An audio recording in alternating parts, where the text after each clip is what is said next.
ಧರ್ಮ ಮಲಗಿದ ಸಿಂಹ ಎನ್ನುವುದನ್ನ ಸರ್ಕಾರವು ತಿಳಿದುಕೊಳ್ಳಬೇಕು, ಎಡಪಂಥೀಯ ಸಂಘಟನೆಗಳು ತಿಳಿದುಕೊಳ್ಳಬೇಕು. ಯಾವತ್ತಿಗೂ ಹಿಂದೂ ಧರ್ಮ ಕ್ಷೇತ್ರಗಳ ಅಡಿಪಾಯವನ್ನು ಅಳಗಾಡಿಸುವಂತಹ ವಿಚಾರಧಾರೆಯನ್ನ ಹಿಂದೂ ಧರ್ಮದ ವಿರೋಧಿಗಳು ಇದನ್ನೇ ಮಾಡಿದ್ದೇ ಆದರೆ ಇನ್ನಷ್ಟು ಉಗ್ರವಾದಂತಹ ಹೋರಾಟವನ್ನ ಹಿಂದೂ ಕಾರ್ಯಕರ್ತರು, ಭಾರತೀಯ ಜನತಾ ಪಕ್ಷ ಮತ್ತು ಧರ್ಮಸ್ಥಳಕ್ಕೆ ಸಂಬಂಧಪಟ್ಟಂತ ಎಲ್ಲ ಭಕ್ತಾದಿಗಳು ಕೂಡಿ ಇದಕ್ಕಿಂತ ಪ್ರಖರವಾದ ಹೋರಾಟವನ್ನು ಹಮ್ಮಿಕೊಳ್ಳಬೇಕಾಗುತ್ತದೆ. ಈ ಹೋರಾಟದ ಮುಖಾಂತರ ನಾನೇನು ಹೇಳಬಯಸ್ತಾ ಇದ್ದೇನೆ, ಸರ್ಕಾರವು ಎಚ್ಚೆತ್ತುಕೊಂಡು ದಿನನಿತ್ಯ ಧರ್ಮಸ್ಥಳದ ಭಕ್ತಾದಿಗಳಿಗೆ ಮತ್ತು ಹಿಂದೂ ಧರ್ಮಕ್ಕೆ ಹಿಂಸೆ ಕೊಟ್ಟಂತ ವ್ಯಕ್ತಿಗಳಾದಂತ ಗಿರೀಶ್ ಮಟ್ಟಣ್ಣವರು, ಕಿಮರೋಡಿ ಅವರು ಮತ್ತು ಸಮೀರ್ ಅವರ ಬಗ್ಗೆ ಉಗ್ರ ಕ್ರಮ ಕೈಗೊಳ್ಳಬೇಕು ಮತ್ತು ಅವರ ತಪ್ಪಿಗೆ ಉಗ್ರವಾದ ಶಿಕ್ಷೆಯಾಗಬೇಕು ಎಂದು ಒತ್ತಾಯಿಸಿ ನಾನು ಹೇಳ ಮಾತನಾಡುತ್ತೇನೆ.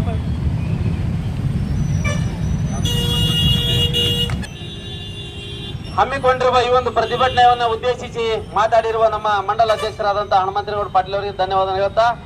ಹಿಂದಿನ ಅಭ್ಯರ್ಥಿಗಳು ಹಿರಿಯರು ಆತ್ಮೀಯರಾದಂತಹ ಕಾಸರಗೋಡು ಬಿರಾದಾರ್ ಅವರು ಕೂಡ ಈ ಒಂದು ಪ್ರತಿಭಟನೆ ಉದ್ದೇಶಿಸಿ ಮಾತಾಡಬೇಕಾಗಿ ತಮ್ಮಲ್ಲಿ ವಿನಂತಿ. बोलो भारत माता की, भारत माता की. ಧರ್ಮದ ಉಳಿವಿಗಾಗಿ, ಧರ್ಮದ ಒಂದು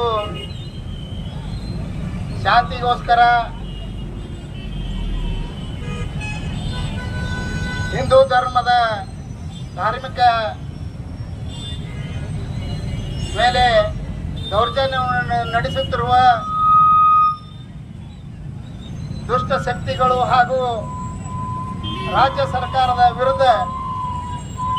ಇಡೀ ರಾಜ್ಯಾದ್ಯಂತ ಇವತ್ತು ಒಂದು ವಾರಗಳ ನಿರಂತರವಾಗಿ ಭಾರತೀಯ ಜನತಾ ಪಾರ್ಟಿ ಹಾಗೂ ವಿವಿಧ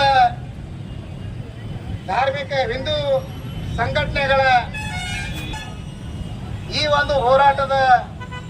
ಅಧ್ಯಕ್ಷತೆಯನ್ನು ವಹಿಸಿರುವ ಭಾರತೀಯ ಜನತಾ ಪಾರ್ಟಿಯ ಹನುಮಂತೇಗೌಡ ಪಾಟೀಲ್ ಅವರೇ, ಜಿಲ್ಲಾ ಪ್ರಧಾನ ಕಾರ್ಯದರ್ಶಿಗಳಾಗಿರ್ತಕ್ಕಂಥ ಮುಳಗೌಡ್ರೆ, ಹಿಂದಿನ ನಮ್ಮ ಭಾರತೀಯ ಜನತಾ ಪಾರ್ಟಿಯ ಅಧ್ಯಕ್ಷರಾಗಿರ್ತಕ್ಕಂಥ ಕಿವಡಿ ಅವರೇ, ಭಾರತೀಯ ಜನತಾ ಪಾರ್ಟಿಯ ಹಿರಿಯರಾಗಿರ್ತಕ್ಕಂಥ ಸಿದ್ಲಿಂಗ್ ಸರ್ ಹಾಂಜಿ ಅವರೇ, ಅನಿಲ್ ಅಣ್ಣ ಜಮಾದಾರ್ ಅವರೇ, ನಮ್ಮ ಭೀಮರಾಯಗೌಡ್ರೆ, ರಾಜ್ಯ OBC ಮೋರ್ಚಾ ಮುಖಂಡರಾಗಿರ್ತಕ್ಕಂಥ ನಮ್ಮ ರಾಜ್ ಸಗಾಯ್ ಅವರೇ, ನಮ್ಮ ದೇವೇಂದ್ರ ಕುಂಬಾರ್ ಅವರೇ, ಹಾಗೂ ನಮ್ಮ ಹಿರೇಬೇನೂರು ಗ್ರಾಮದ ಹಿರಿಯರಾಗಿರ್ತಕ್ಕಂಥ ಕಿರ್ಮಲ್ ಗೌಡ್ರೆ, ಬತ್ತು ಸೌಕರ್ರೆ, ನಮ್ಮ ಬಾಳು ಮುಳಜಿ ಅವರೇ, ಅಶೋಕ್ ಗೌಡ್ರೆ, ಹಾಗೂ ನಮ್ಮ ರವಿ ಜಿಲ್ಲಾ ST ಮೋರ್ಚಾ ಅಧ್ಯಕ್ಷರಾಗಿರ್ತಕ್ಕಂಥ ರವಿ, MRK ಆಗಿರ್ಬೋದು, ಸಮೀರ್ MD ಆಗಿರ್ಬೋದು, ಅನೇಕ ಒಂದು ಕುತಂತ್ರಿ ನಾಯಕರು ಧರ್ಮಸ್ಥಳದ ಬಗ್ಗೆ ಆಗಲಿ ಹಾಗೂ ಧರ್ಮಾಧಿಕಾರಿಗಳ ಬಗ್ಗೆ ಆಗಲಿ, ನಮ್ಮ ಹಿಂದೂ ಧಾರ್ಮಿಕ ಒಂದು ಸಂಸ್ಥೆಗಳ ಮೇಲೆ ಆಗಲಿ ಏನು ಕುತಂತ್ರವನ್ನು ಎಸಗುತ್ತಿದ್ದಾರೆ. ಈ ಒಂದು ರಾಜ್ಯ ಕಾಂಗ್ರೆಸ್ ಸರ್ಕಾರ ಅವರನ್ನು ಬಂಧಿಸಿ ಸರಿಯಾದ ಒಂದು ನ್ಯಾಯವನ್ನು ಕೊಡಿಸುವಂತ ವ್ಯವಸ್ಥೆ ಆಗಿರಬೇಕು. ಇದಕ್ಕೆ ಕಾಂಗ್ರೆಸ್ ಸರ್ಕಾರದ ಒಂದು ಕುಮ್ಮಕ್ಕಿನಿಂದ ಈ ಒಂದು ಷಡ್ಯಂತ್ರ ಆಗ್ತಿದೆ ಅಂತ ಹೇಳಲು ಇಷ್ಟಪಡ್ತೇನೆ. ಶ್ರೀ ಕ್ಷೇತ್ರ ಧರ್ಮಸ್ಥಳ ಮಂಜುನಾಥ ಸ್ವಾಮಿಗೆ, ಶ್ರೀ ಕ್ಷೇತ್ರ ಧರ್ಮಸ್ಥಳ ಮಂಜುನಾಥ ಸ್ವಾಮಿಗೆ, ಧರ್ಮಾಧಿಕಾರಿಗಳಿಗೆ